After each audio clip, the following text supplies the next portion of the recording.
So, isa na namang recipe ang ating gustong ibahagi sa inyo.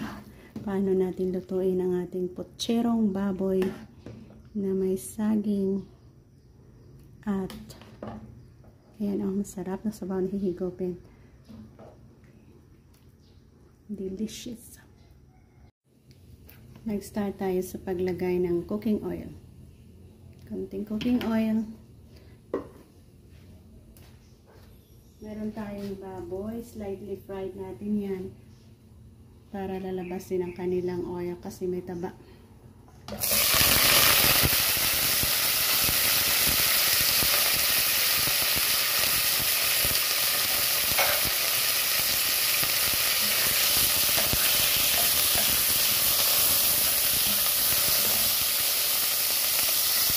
Napa-slightly brown na natin.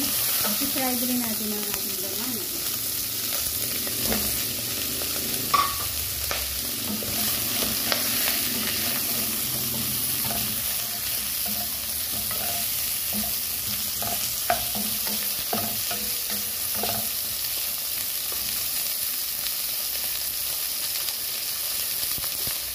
I-add natin ang onion garlic. Sabay na ang ating kamatis. Maraming kamatis na sarap.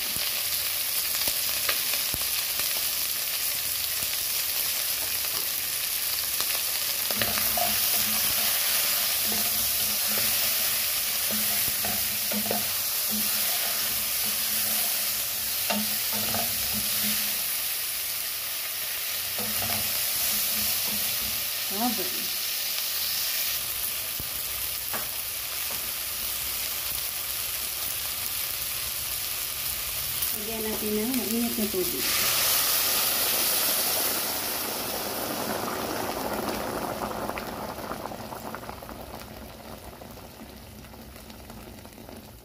Pakuluan hanggang sa lumambot.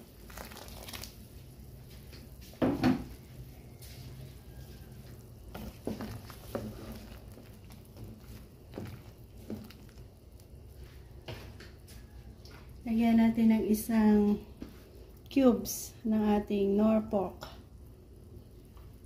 broth cubes. Isang piraso.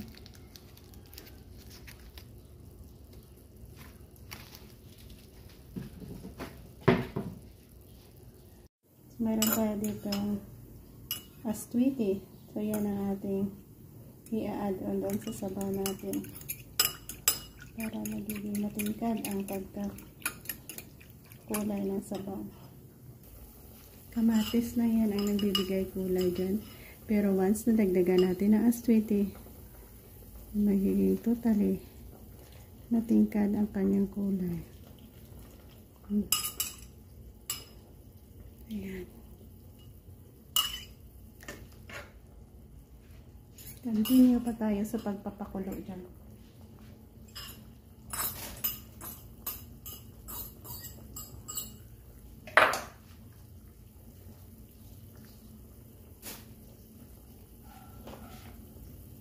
Nakikita niyo na yung kaibahan. Nagiging matingkad siya na. Nag-add tayo ng asin.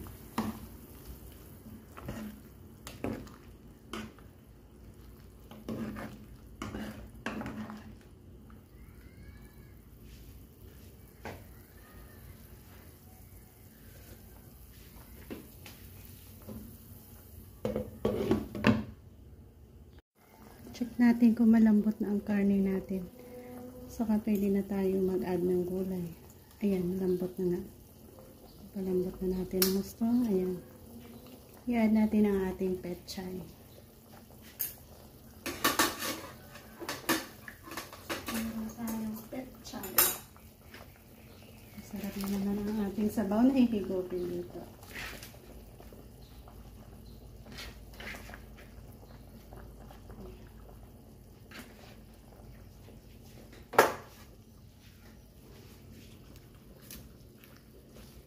Pakuluan lang natin yan and then ready to eat na tayo. Thank you again guys. Dito na tayo mag-e-end. Masarap na sabaw ang ating hihigupin. Ayan, napakasaborosong sabaw nga din naman. Again, thank you and God bless us all. Para sa ating one serving. Maraming gulay, masarap. Ayan, oh, sarap yan.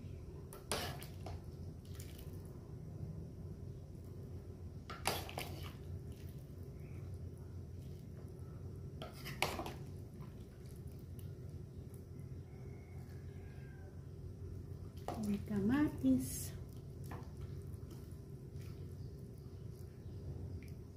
May saging.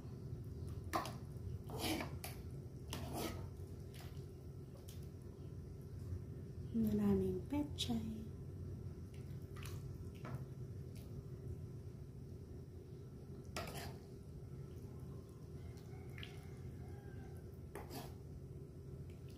At sabaw. Damihan natin ang sabaw.